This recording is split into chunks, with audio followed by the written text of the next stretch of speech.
Bueno, Fabi, un invitado muy especial porque andamos muy preocupados por la situación que estamos viviendo aquí en los Estados Unidos, Fabi. La situación es bien complicada, las cosas están muy costosas, la gasolina, que cuando se sube la gasolina en cualquier lugar del mundo, Cosas, todo se sube. Y bueno, la claro. finca raíz aquí se fue por las nubes. Y quien está pagando su cuota mensual de pagar su casa propia, bueno, tal vez si tiene unos intereses fijos, está tranquilo, entre comillas, porque las demás cosas están subiendo. Pero quienes pagan renta o quienes van a comprar una casa están viendo la cosa muy difícil. ¿De quién se trata nuestro siguiente analista? Bueno, precisamente tenemos con nosotros al señor César Vidal y es un privilegio tenerlo aquí en la ruta para analizar algunos aspectos de esta inflación que nos asusta. Bienvenido, muy buenas tardes. Muy buenas tardes, Fabiola. Bueno, la pregunta que yo tengo para César Vidal es realmente, estamos viviendo una inflación inédita. Yo llevo 25 años viviendo en este país y nunca pagué lo que estoy pagando por gasolina, nunca. Ni en lo que llamaron una recesión del 2007, del 2008, nunca. Nunca vi anaqueles vacíos, excepto por cuando la gente hace compras desesperadas porque aparentemente viene un huracán. Pero nunca vi esto de manera consistente y mucho menos la subida de los precios en artículos comestibles de la cesta básica. La pregunta es, ¿esto se puede revertir? ¿Puede mejorar o nos subimos a una autopista en la cual esto no va a parar, sino que avanza la inflación? Pues mira, es igual que si me preguntas que quieres quitarte de encima unas libras de peso y me dices, bueno, ¿me puedo quitar unas libras de peso? La respuesta es sí, pero bajo condiciones. Es decir, si vas a seguir comiendo hidratos de carbono, grasas, bebidas dulces, etcétera, no es posible que vayas a peor, Fabiola, así no vas a perder peso. Entonces aquí la respuesta es igual, es decir, podemos revertir la inflación en la que estamos, que la última cifra de hace 48 horas es bastante peor de la que analizábamos, algunos que pensábamos que se quedarían un 6 y pico y se nos ha subido al 6 y bastante. Sí es posible revertirlo, pero bajo ciertas condiciones. Si por el contrario, como parece que piensa hacer el actual presidente, va a aumentar el gasto público, va a aumentar los impuestos y además vamos a seguir con un programa disparatado que supuestamente va a enfriar este planeta, pero que en realidad significa que vamos a destruir los planes energéticos que tenemos para este país. Si seguimos en ese camino, entonces la inflación va a aumentar y esto es solo el inicio de lo que vamos a llegar a ver. De manera que creo que eso es algo muy claro. Y, por supuesto, los artículos de primera necesidad van a seguir subiendo bastante más que la cifra de inflación, porque la cifra de inflación es una cifra media. Luego los artículos de primera necesidad han subido muchísimo más y nos vamos a encontrar con el hecho de que el dólar tiene menos valor. Voy a dar un dato al respecto que me parece importante.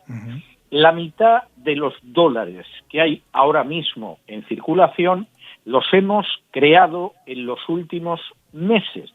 Es decir, la Reserva Federal ha estado dando a la máquina de hacer dinero continuamente, con lo cual no es extraño que tengamos inflación. Pero el valor del dólar es el más bajo que ha tenido en los más de 200 años de historia. El dólar nunca ha valido tan poco como vale en estos momentos, hasta tal punto que a principios del siglo XX, con lo que ahora necesitaríamos por lo menos $100 para gastar, nos hubiera bastado con $13.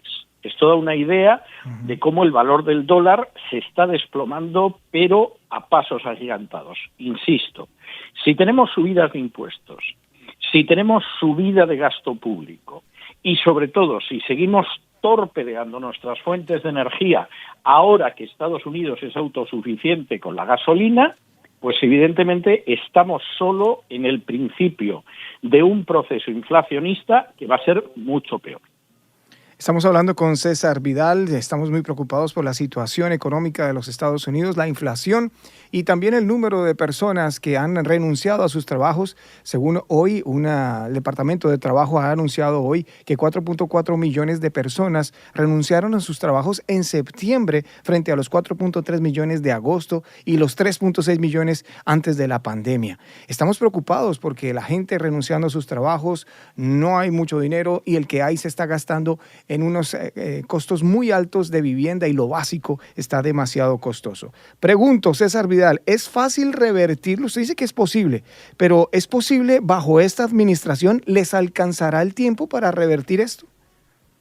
Sí, perfectamente lo podrían hacer. Vamos a ver, hay una serie de medidas que en principio se podrían adoptar prácticamente desde hoy mismo. Por ejemplo, si recortamos el gasto público, evidentemente eso va a tener un influjo en unos impuestos que habría que bajar en una situación de crisis como la que vivimos actualmente, y eso ayudaría a la economía, yo diría que apenas en unas semanas. Y por supuesto tenemos que olvidarnos de la estupidez de la energía verde, sostenible y todo lo demás, primero porque las empresas energéticas no tienen ningún plan en ese sentido.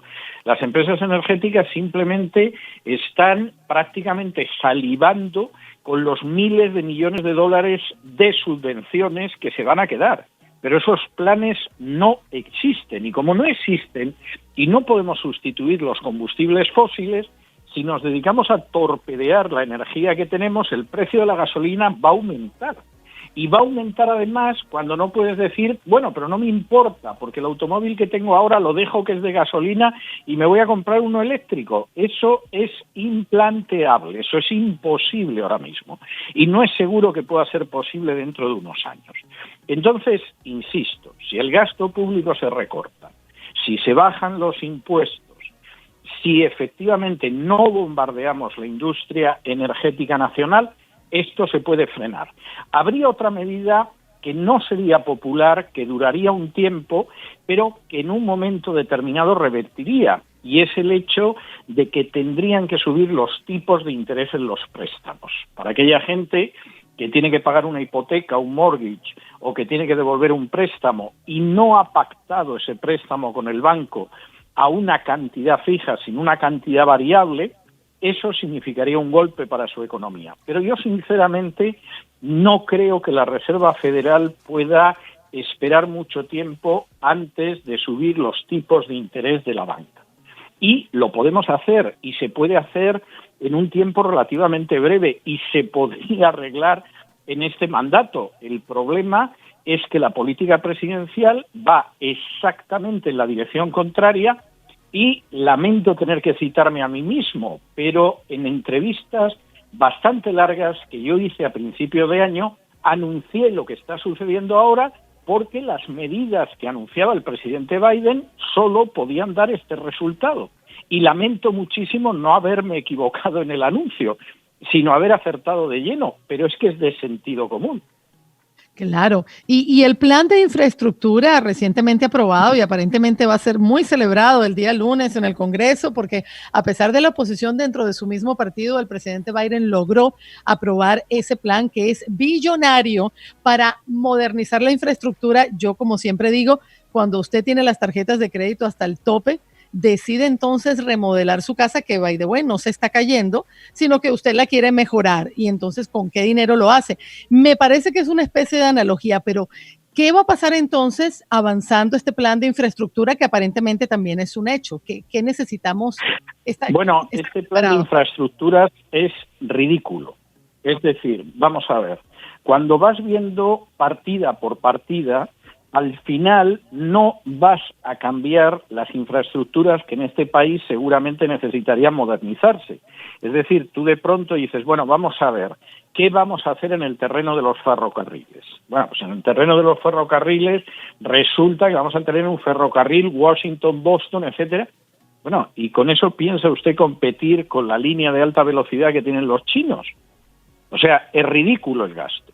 Cuando ves lo que es en términos de aeropuerto, las cantidades son cantidades en las que dices, bueno, seguramente el señor Biden intentará favorecer a algunos de sus políticos cercanos, pero evidentemente esto no significa nada y es un gasto que ahora mismo tendríamos que ahorrarnos. Pero es que para terminarlo de arreglar, y esto es lo más grave, el supuesto plan de infraestructuras en su mayoría no va a infraestructuras, va a crear empleos que no son empleos productivos, que no son empleos necesarios y que son empleos clientelares. Es decir, Fabiola, si a ti te cae uno de esos planes, uno de esos empleos que están en el plan de infraestructura, pues a lo mejor tú, como Fabiola, te pones muy contenta porque te ha caído un empleo estupendo de burócrata en el que no vas a crear riqueza, pero te vas a llevar una parte de la riqueza que creamos los demás.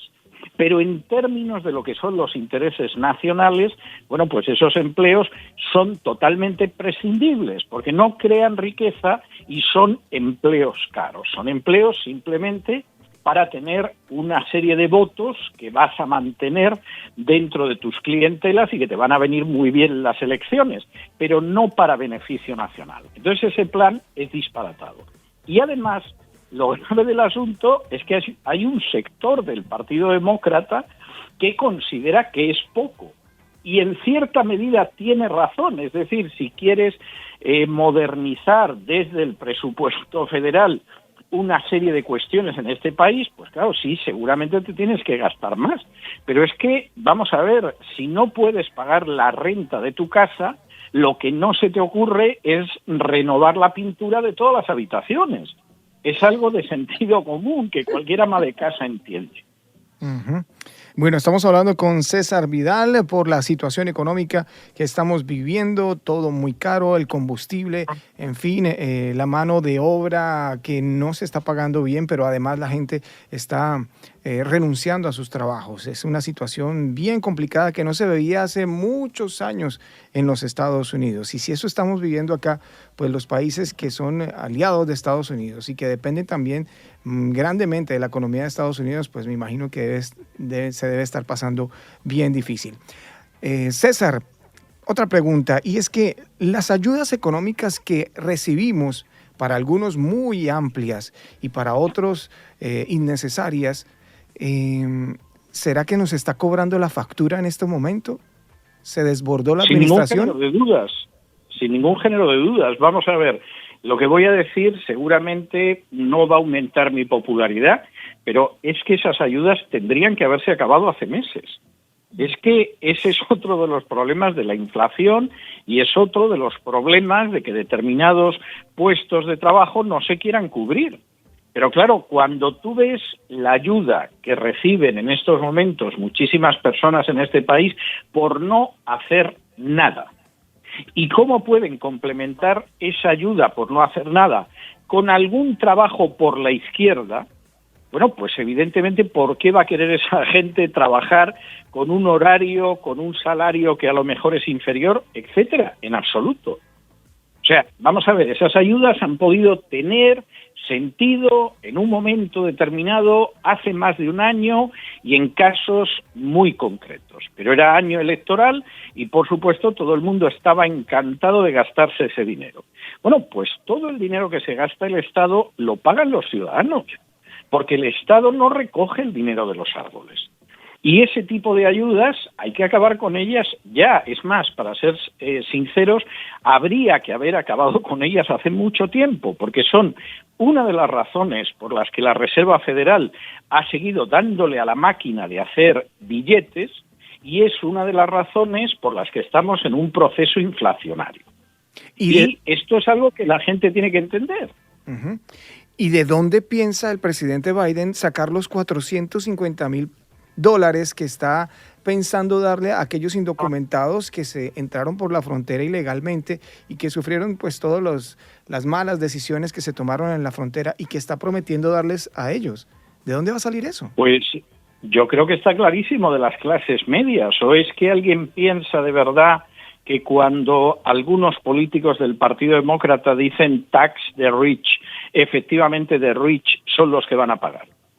Vamos a ver, las grandes compañías de este país no están domiciliadas en Estados Unidos. Es decir, en Estados Unidos no está domiciliado el Bank of America, no está domiciliada la Coca-Cola, no está domiciliada GM. Están domiciliadas, Pfizer tampoco está domiciliada aquí, la mayoría de ellas están domiciliadas en la República de Irlanda. Lo que tienen aquí en Estados Unidos se supone que es una filial, lo que hace que algunas de estas grandes compañías multimillonarias, incluso el IRS, les devuelva dinero todos los años. No solo no pagan, porque su casa matriz está en Irlanda, aunque sea una compañía más americana que las montañas rocosas, sino que incluso el IRS les devuelve millones y millones todos los años. Con ese sistema, al final, quien paga impuestos en este país, y yo lo siento porque quien no se ha enterado, son las clases medias. Entonces, todo este gasto alegre que está llevando a cabo el Partido Demócrata y el señor Biden, claro que va a tener quien lo pague. Y va a ser, por supuesto, las clases medias. Y lo que no paguen las clases medias por vía de impuestos, se pagará con una deuda que va a recaer en nosotros y en nuestros hijos. Y eso es así de claro. O sea, esto no tiene más vuelta de hoja. El señor Biden no tiene una mina de la que saca billetes de dólar. Y esta pregunta es más difícil todavía. ¿Aguantaremos hasta el 2024? Bueno, depende de muchas cosas. Es decir, hay unas elecciones de midterm el año que viene. Si finalmente el Partido Demócrata pierde el control del Senado, que es posible, y pierde el del Congreso, que también es posible, bueno, pues evidentemente la segunda parte del mandato de Biden va a ser difícil que sea tan dañina, aunque solo sea en el terreno de aprobar más gasto público. Y de hecho, incluso el plan de infraestructuras, que insisto, es un disparate, al final lo ha tenido que sacar adelante gracias a que ha habido bastantes rinos, es decir, bastantes republicanos que han decidido apoyarlo, pero ese plan se podía haber venido abajo. Yo me imagino que en el caso de los republicanos le habrá prometido a los que votaron a favor que en su estado va a repartir Mercedes y subsidios, y entonces pues han decidido votar a favor, pero han hecho un muy mal servicio al país. Entonces, ¿vamos a poder aguantar? Bueno, sí, teóricamente sí, pero vamos a tener tiempos muy difíciles, yo me temo, que todo el año que tenemos por delante.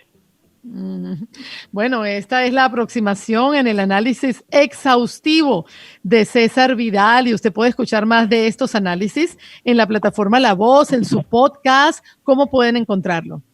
Bueno, me pueden encontrar en cesarvidal.com y en cesarvidal.tv. César, ahí está. Agradecemos su tiempo, sabemos que está muy ocupado, tiene más entrevistas a esta hora y nada, queremos despedirlo y darle muchas las gracias y que Dios lo bendiga. Muchas gracias.